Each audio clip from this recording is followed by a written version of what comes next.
जीवन के हर पल का आनंद उठा लो। आज ही से मन की एक नई शांति पालो।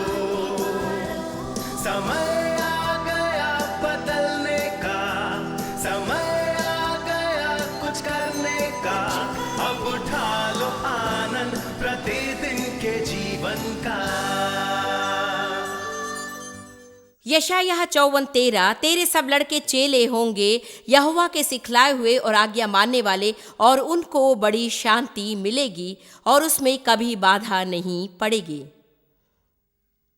ये तो विशेष रूप से मेरे लिए अच्छा हुआ क्योंकि मैं क्षुब्ध हुई, क्योंकि उनमें क्रोध की झलक देखी। और कभी कभी ये कहता है उन्हें बड़ी शांति मिलेगी और उसमें बाधा नहीं पड़ेगी। ये तो बात हुई स्तब्धता की, शांति की, अविचलित और स्थिर। वाव, सावधान शैतान। यशायाह 59:21 पर जाइए।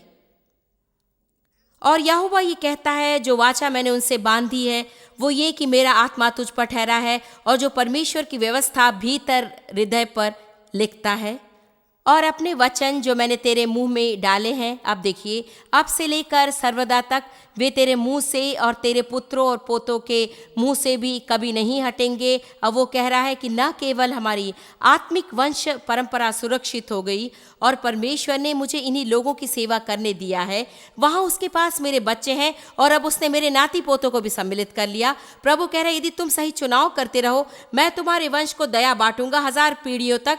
आपको एक बात बताओ, जब कभी आप सही चुनाव करें तो बहुत से लोग प्रभावित होते हैं, और जब भी आप गलत चुनाव करते हैं तो भी बहुत से लोग प्रभावित होते हैं। ये केवल हमारी ही बात नहीं है। पेनी, डेब्रा, क्रिस, चैड, जल्दी आओ यहाँ। क्रिस कैन में भूल गई थी, यहाँ आ जाओ जल्दी। तुम अच्छी हो, तुरंत सब कुछ समझ जाओगी।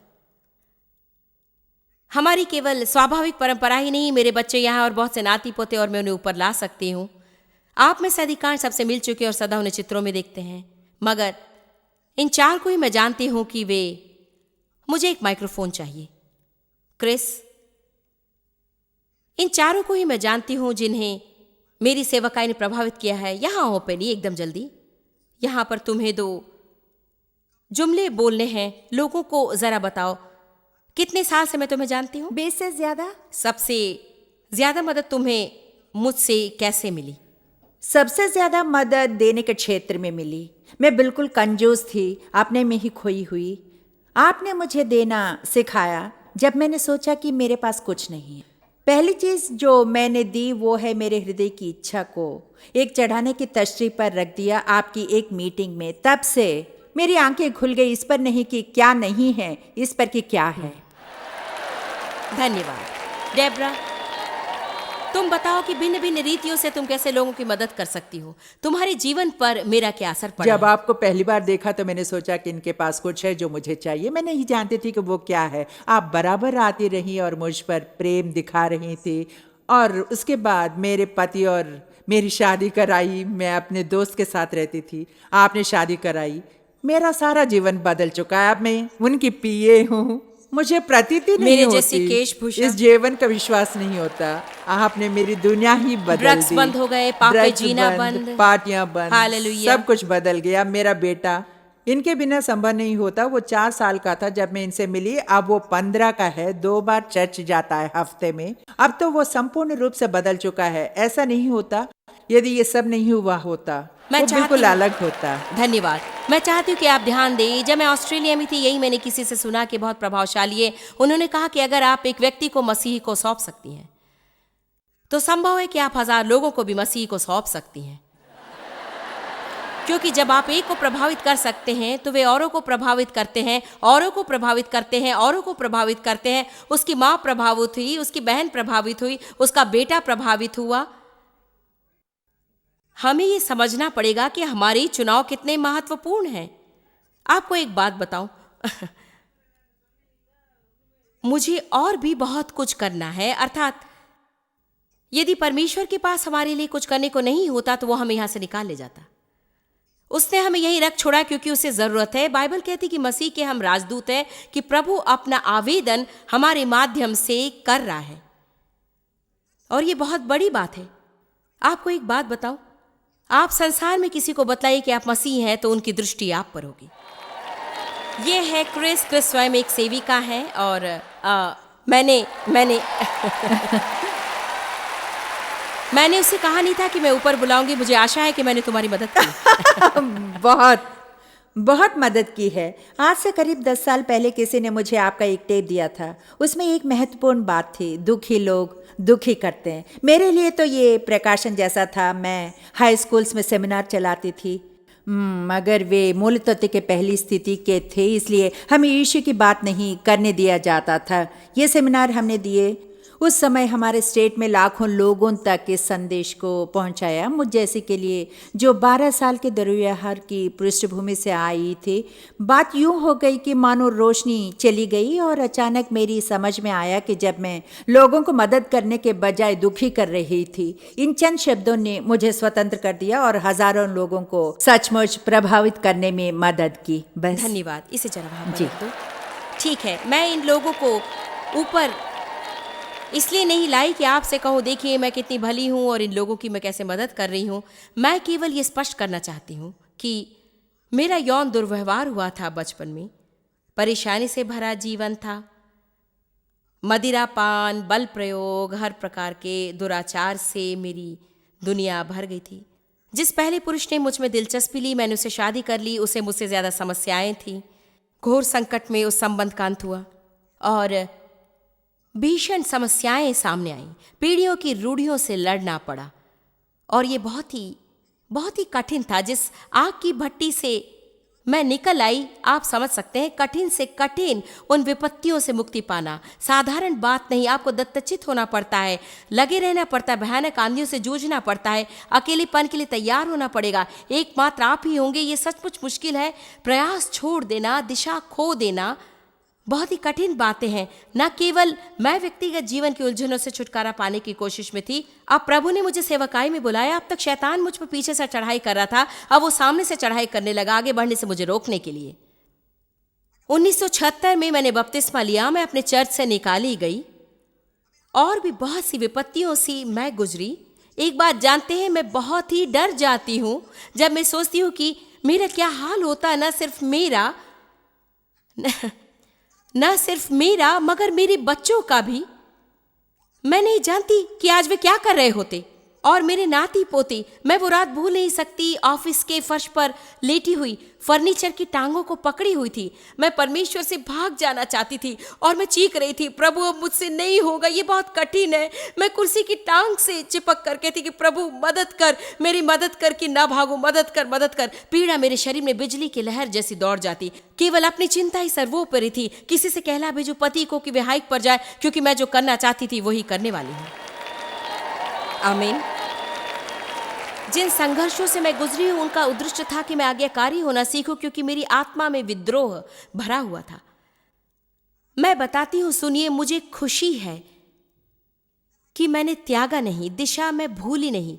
यहां केवल 4 जने, मैं ये गर्व से नहीं कह रही हूं। अब मैं जानती हूं कि जिनकी मैंने मदद की है वे संसार में फैले हुए हैं। मेरी सेवकाई की तरह शायद आपके पास न हो, मगर आप हजारों और हजारों और हजारों लाखों की मदद करेंगे यदि आप अपने जीवन के लिए सही चुनाव करें। और सही चुनाव करने का अर्थ है कि हर चीज में सही मनोदशा का विकास करना। आप किस प्रकार की आत्मिक दाएं छोड़ जाने वाले हैं। भजन 89, मैं चाहती हूं कि आप एक तेजस्वी शपथ देखें।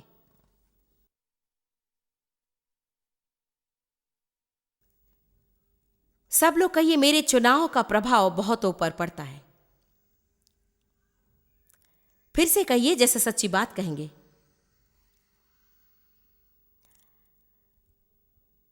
इसे पढ़ने से चकित होने वाली बात लगती है, इसका विश्वास करना कठिन है। यदि आप सत्य जानना चाहें, हम शुरू करने वाले हैं पद 28 से, भजन 89 पद 28। आप इसे अवश्य समझें। प्रभु कहता है, मैं अपनी करुणा और प्रेम पूर्ण दया उस पर सदा बनाए रहूंगा और मेरी वाचा उसके लिए अटल रहेगी। परमेश्वर दाऊद के साथ अपनी वाचा की बात कर रहा है।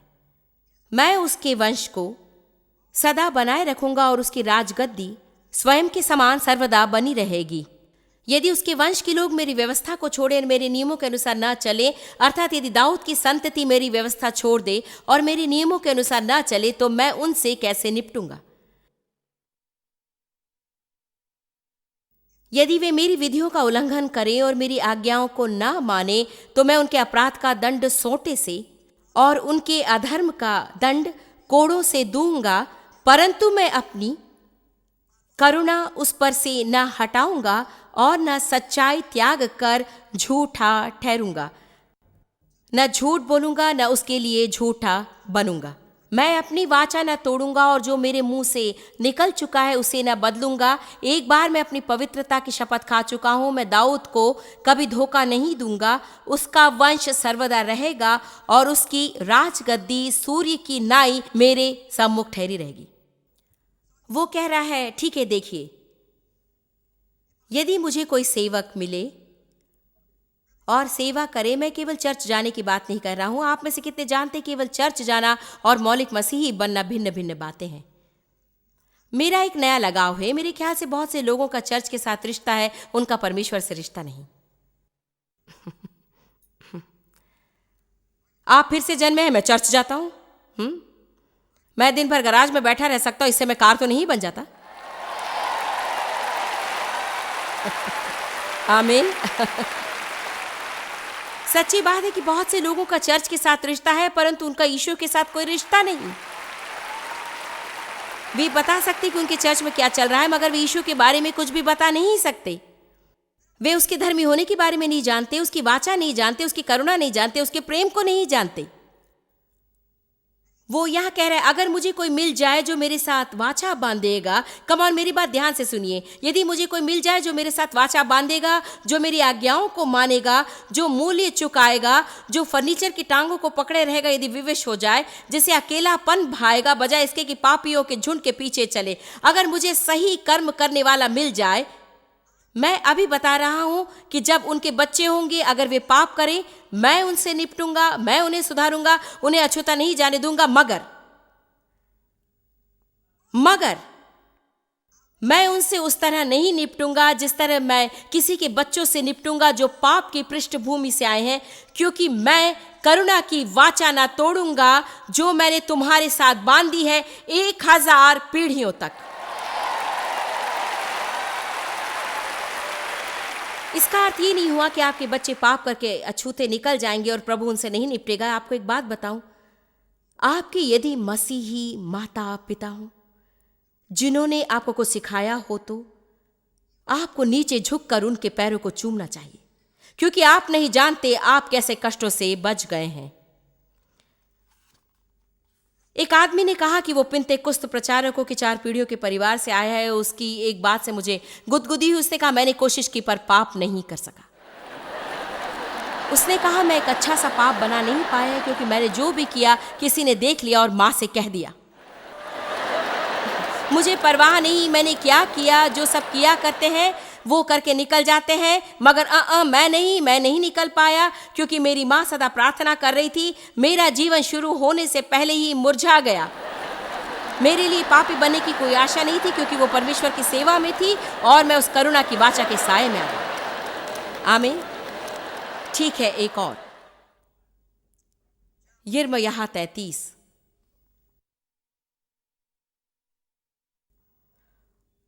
हालेलुया।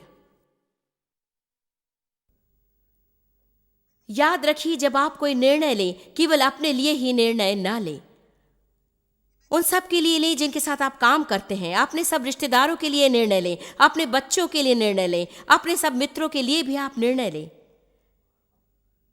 क्या किसी के लिए इसका कोई मूल्य है? या किसी को इस बात की चिंता है कि जब आप निर्णय लें वो केवल आपके लिए ही ना हो? इस मनोवृत्ति से हमें पिंड छुड़ाना होगा। एक बात बताओ, यदि आप चर्चों में हैं तो आपको युवा सेवकाई में पैसा डालना शुरू करना है, बच्चों की सेवकाई में पैसा डालना शुरू करना है। अभी से समझिए कि अगर अभी हमने उनकी मदद के लिए कुछ नहीं किया तो हमारा कोई भविष्य नहीं। इस देश में नैतिकता तेजी से फिसलती जा रही है, यद्यपि कुछ अच्छी चीजें भी घट रही हैं। अगर इस पीढ़ी के बच्चों की और नौजवानों की मदद के लिए हम लोगों ने हाथ नहीं बढ़ाए, मैं तो यहाँ 100 साल के बाद रहना नहीं चाहूंगी। हम अब भी स्थितियों को नया मोड़ दे सकते हैं, मगर इसमें प्रार्थना, कोशिश और पूंजी लगेगी। आमीन। यिर्मयाह 33। मैंने अपने आप को बहुत उत्तेजित कर लिया है। मैंने वादा किया था कि शांत रहूंगी, मगर नहीं रह सकी। यिर्मयाह 33:17, इसे सुनिए, बस इसे सुनिए।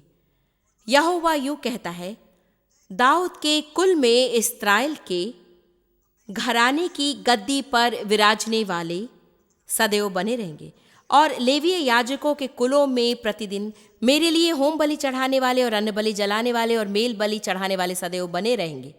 यहोवा का ये वचन यिर्मयाह के पास पहुंचा, मैंने दिनों रात के विषय में जो वाचा बांधी है, जब तुम उसको ऐसा तोड़ सको कि दिनों रात अपने अपने समय में ना हो, तभी जो वाचा मैंने अपने दास दाऊद के संग बांधी है टूट सकेगी।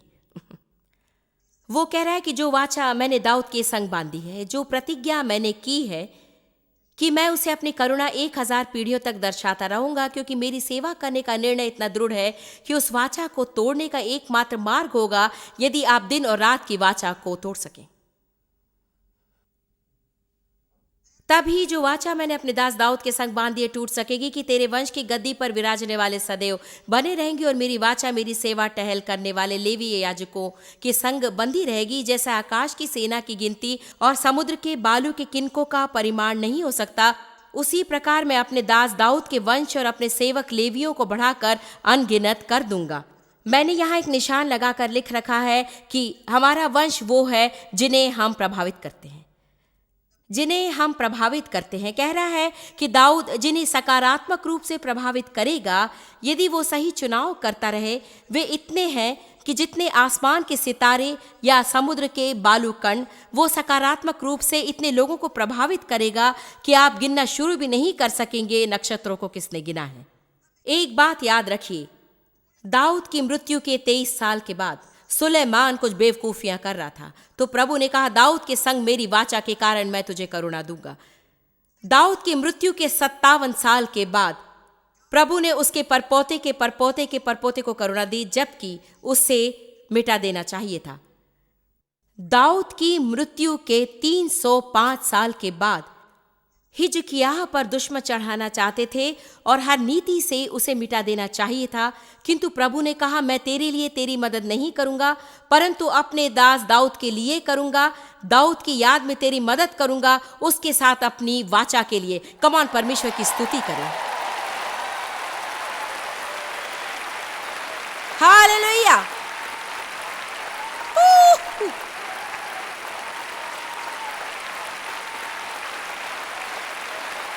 एक और बार आपको याद दिलाती हूं, जीवन और मरण तुम्हारे आगे रखता हूं, जीवन को चुनो।